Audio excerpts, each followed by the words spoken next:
My name is Marcus Chen, and I've been a forest ranger for 12 years. I've seen bears attack campers, rescued hikers from avalanches, and pulled bodies from frozen lakes. But nothing, absolutely nothing, prepared me for what happened during those 3 nights in October 2023, deep in the Hoh River Valley of Olympic National Forest. It started with the missing hikers. The call came in on a Tuesday morning, fog still clinging to the ancient cedars like ghostly fingers. 2 experienced backpackers, Sarah Martinez and David Kim, had failed to check in at the ranger station after their planned 4-day trek through the backcountry. Their families were frantic. Sarah was getting married in 2 weeks, and David never missed his daughter's soccer games. I grabbed my pack, loaded with enough supplies for 3 days, and headed into the wilderness alone. Protocol usually required a partner, but we were short-staffed, and time was critical. The temperature was dropping, and rain was forecast. If they were injured somewhere out there, every hour mattered. The trail into the Hoh River Valley winds through some of the most pristine temperate rainforest in North America. Massive Sitka spruces tower 300 feet overhead, their branches draped with moss that hangs like funeral shrouds. The forest floor is carpeted with ferns and fallen logs, creating a maze of shadows even in daylight. It's beautiful, but there's something primordial about it, something that reminds you humans are just visitors here. I'd been hiking for 2 hours when I found their first campsite. Everything looked normal at first glance: tent properly pitched, fire ring with cold ashes, gear neatly organized. But something felt wrong. The silence was too complete. No bird songs, no rustle of small animals in the undergrowth. Even the ever-present drip of moisture from the canopy seemed muted. That's when I noticed the scratches. 4 parallel gouges ran down the bark of a massive cedar, starting about 8 feet up and dragging down to eye level. They were fresh, sap still bleeding from the wounds. But they were too deep and too evenly spaced to be from any animal I knew. A black bear might scratch a tree, but these marks suggested something with claws the size of railroad spikes. I photographed the scene and continued following their planned route. The trail grew fainter as I pushed deeper into the valley, eventually becoming little more than game paths and ranger markers. The trees seemed to press closer, and the perpetual twilight of the forest floor made me check my watch repeatedly. It felt like dusk, but it was only 2 p.m. That's when I heard the whistle. 3 sharp blasts echoed through the forest, the universal distress signal. I stopped, listening intently, trying to pinpoint the direction. The sound seemed to bounce off the trees, making it impossible to locate. I whistled back, 3 long blasts to let them know help was coming. Silence. I waited 5 minutes, then whistled again. This time, the response came immediately, but it was wrong. Instead of 3 controlled blasts, I heard a dozen sharp whistles in rapid succession, coming from multiple directions. The sound was almost mocking, like something was playing with me. No human makes sounds like that. I keyed my radio, but got only static. The thick canopy and deep valley walls made communication impossible. I was truly alone out here, miles from the nearest road, with something that could imitate human distress signals. I pressed on, following the faint trail markers, but my nerves were on edge. Every shadow seemed to move, every sound made me spin around. The silence between the false whistles was worse than the sounds themselves, a pregnant quiet that made my skin crawl. As afternoon faded to evening, I found their second campsite. This one told a different story. The tent was partially collapsed, one corner torn and the fabric flapping in the breeze. Camping gear was scattered in a rough circle around the site, as if thrown by something in a rage. A sleeping bag was shredded, its synthetic filling scattered like snow across the ferns. But there was no blood. No signs of a struggle. Just chaos and destruction, and that same unnatural silence. I called out their names, my voice echoing strangely in the thick air. Sarah. David. It's Ranger Chen. If you can hear me, I'm here to help. The only response was another series of those mocking whistles, closer now and seeming to come from the trees above me. I looked up but saw only the interwoven canopy, so thick it blocked out the sky. Night was falling fast. I needed to make camp, but something told me this wasn't the place. The scattered gear seemed to form a pattern, almost like a warning. I gathered what useful items I could find, a water filter, some energy bars, a flashlight with dying batteries, and pushed on by headlamp. I hiked for another hour before finding a small clearing beside a creek. The sound of running water was comforting after the oppressive silence of the deeper forest. I set up my tent quickly, secured my food in a bare canister, and built a fire. The flames pushed back the darkness, creating a small bubble of safety in the vast wilderness. That's when I saw the eyes. Just beyond the firelight, pairs of reflective spots watched me from the tree line. They were too high off the ground to be deer, too spread apart to be a pack of wolves. And they were perfectly still, fixed on me with an intensity that made my hands shake as I added more wood to the fire. I've encountered plenty of nocturnal animals in my career. Usually, they watch for a moment, then move on. These eyes stayed put, unblinking, for over an hour. Whenever I'd look directly at a pair, they'd vanish, only to reappear somewhere else a few minutes later. I didn't sleep that night. Every time I'd start to doze, a branch would snap in the darkness, or I'd hear something large moving through the underbrush just outside the fire's reach. The whistling sounds continued sporadically throughout the night, sometimes the three-blast distress signal, sometimes long, haunting calls that seemed almost musical. Dawn couldn't come fast enough. I broke camp at first light, eager to continue the search. But as I packed my gear, I noticed something that made my blood run cold. Around my campsite, pressed into the soft earth beside the creek, were tracks. They looked almost human, the right general shape and size, but wrong in crucial details. The toes were too long, ending in what looked like claw marks. The heel was elongated, and there was something that might have been a dew claw on each side. Most disturbing of all, the stride length was enormous. Whatever made these tracks was tall, much taller than any human. I photographed everything, trying to maintain some semblance of professional documentation, but my hands were shaking. In 12 years as a ranger, I'd never seen anything like this. The trail that day led me deeper into the valley, following the river upstream toward its source in the Olympic Mountains. The forest grew older and more primordial with each mile. Some of the trees I passed were over 1,000 years old, giants that had stood here since before European explorers ever saw this coast. It was in a grove of these ancient cedars that I found David. He was sitting with his back against one of the massive trunks, his sleeping bag pulled up to his chin, eyes closed as if peacefully sleeping. But when I called his name and approached, I realized he wasn't sleeping at all. David Kim had been dead for at least 2 days. There were no visible wounds, no signs of violence. He looked like he'd simply sat down to rest and never woken up. But his face was locked in an expression of absolute terror, eyes wide with fear even in death, mouth open in a silent scream. I checked for a pulse I knew I wouldn't find, then searched his body for clues. His hiking boots were shredded, as if he'd run for miles through thick underbrush. His hands were torn and bloody, fingernails broken, like he'd been clawing at something. But most disturbing of all, carved into the bark of the tree behind him were symbols, crude marks that looked almost like letters, but in no alphabet I recognized. Sarah was nowhere to be found. I radioed for a recovery team, knowing it would take them hours to reach this remote location. The static-filled response confirmed they'd received my coordinates and were mobilizing resources. I was to stay with the body and continue searching the immediate area. That's when I heard Sarah's voice. "Help me," she called from somewhere deeper in the forest. "Please, I'm hurt. I can't walk."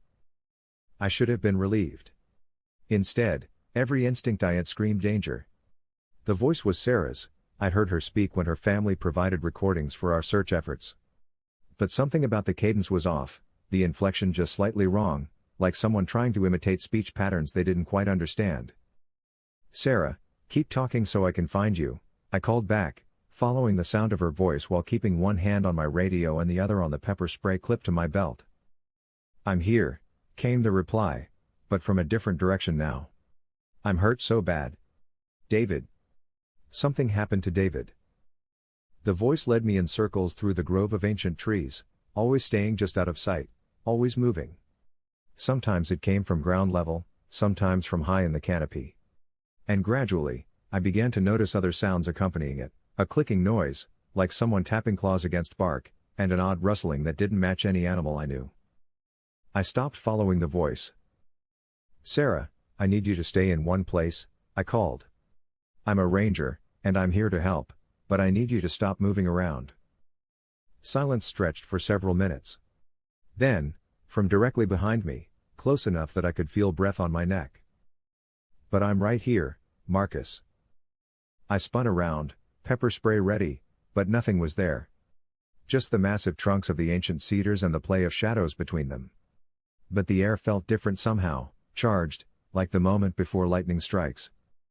That's when I saw her. About 50 feet away, barely visible through the trees, stood a figure that might have been Sarah Martinez.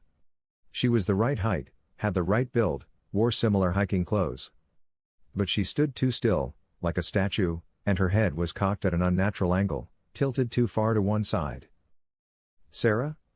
I called. "Is that you?" The figure didn't respond, didn't move except for that subtle swaying motion, like something hanging from a tree branch. I approached slowly, every nerve in my body screaming warnings. As I got closer, details became clearer, and they were all wrong. The hiking clothes were Sarah's, but they hung loose, as if the thing wearing them was the wrong shape underneath.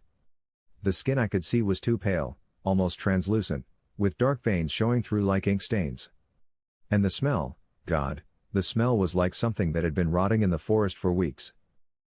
But it was the face that made me stumble backward in horror. It was Sarah's face, but not quite. The features were all there, the same nose, the same mouth, the same brown eyes, but they were assembled slightly wrong, like a photograph that had been cut up and pasted back together by someone who'd never seen a human face before. The eyes didn't track together properly, the mouth was a few millimeters too wide, and the skin had a waxy, artificial quality. When it smiled at me, showing teeth that were too sharp and too numerous, I turned and ran. I crashed through the underbrush, branches tearing at my clothes and face, my heart hammering against my ribs. Behind me, I could hear pursuit, not footsteps, but a rustling, scraping sound, like something large dragging itself through the forest floor. The voice followed me too, but it was changing now, becoming less human with each word. "Marcus," it called, the syllables stretched and distorted. "Don't leave me, Marcus. I'm hurt so bad, Marcus." But underneath Sarah's voice, I could hear something else, a clicking, chittering sound that made my skin crawl. I ran until my lungs burned, until my legs gave out, until I collapsed beside the creek where I'd camped the night before. Only then did I risk looking back. The forest was silent again. No rustling, no clicking, no distorted voice calling my name. Just the gentle sound of water flowing over stones and the whisper of wind through the ancient trees. But I knew it was still out there, watching me from the shadows. I spent the rest of that day beside the creek, afraid to venture back into the deeper forest, afraid to leave the small clearing where sunlight could penetrate the canopy. I tried my radio repeatedly, finally managing to reach the search and rescue coordinator as evening approached.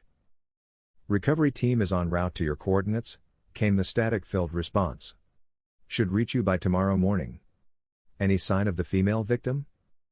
I stared into the tree line, where shadows were already beginning to deepen as the sun set behind the mountains. "Negative," I replied. "Continue search operations." I couldn't bring myself to tell them what I'd really seen. That second night was worse than the first. The thing, whatever it was, grew bolder as darkness fell. I heard it moving around my camp, just outside the firelight, making sounds I couldn't identify. Sometimes it would call to me in Sarah's voice, pleading for help. Other times it would mimic David's voice, asking why I hadn't saved him. The worst part was when it started mimicking my own voice. "Hello, this is Ranger Chen," I heard myself say from somewhere in the darkness. "I'm here to help. Just stay calm and follow the sound of my voice." It had my inflection perfect, my professional tone, even the slight accent left over from my childhood in San Francisco. Hearing my own words spoken back to me by something hiding in the forest was more disturbing than any horror movie I'd ever seen. I kept the fire burning all night, feeding it every piece of wood I could find within reach. Whenever the flames died down even slightly, the sounds would get closer, and I'd catch glimpses of movement in my peripheral vision, shapes that might have been human, but moved all wrong. Dawn brought the rescue team. I heard their voices long before I saw them, real human voices, calling my name as they followed the GPS coordinates I'd provided. 3 rangers and 2 paramedics, hiking in with a stretcher for David's body. "Rough night?" asked Janet Reeves, my supervisor, as she took in my hollow-eyed appearance. I nodded, not trusting myself to speak. How could I explain what I'd experienced? Who would believe me? The recovery went smoothly.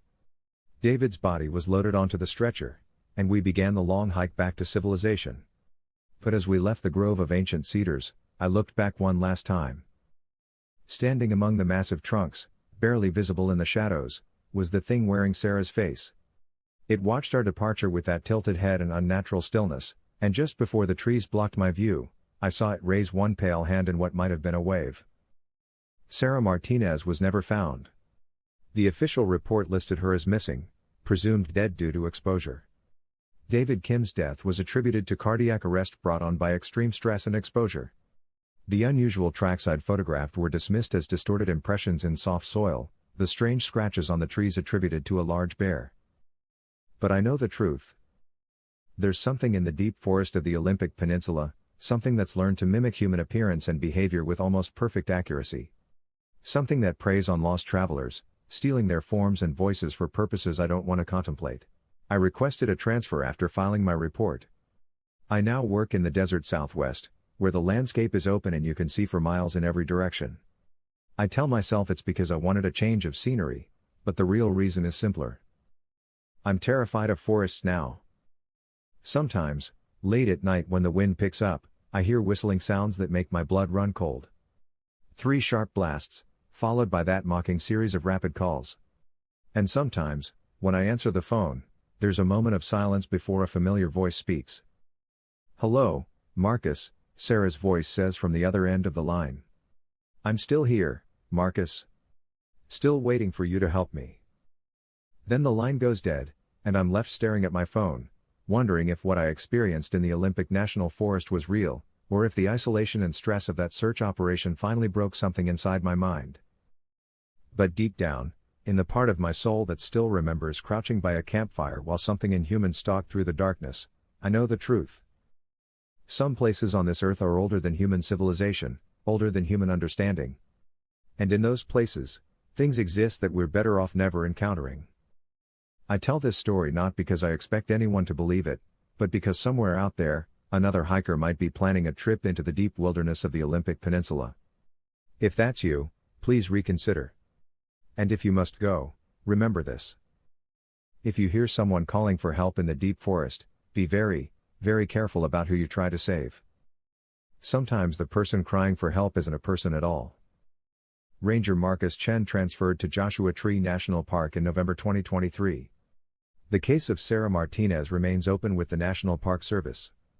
If you have any information regarding her whereabouts, please contact the Olympic National Forest Ranger Station immediately. Do not attempt to search for her alone. Hey everyone, thanks so much for listening. If you enjoyed the video, please hit that like and subscribe button, and then share it with your friends. Your support helps us grow and create even more awesome content. We appreciate you being part of the journey.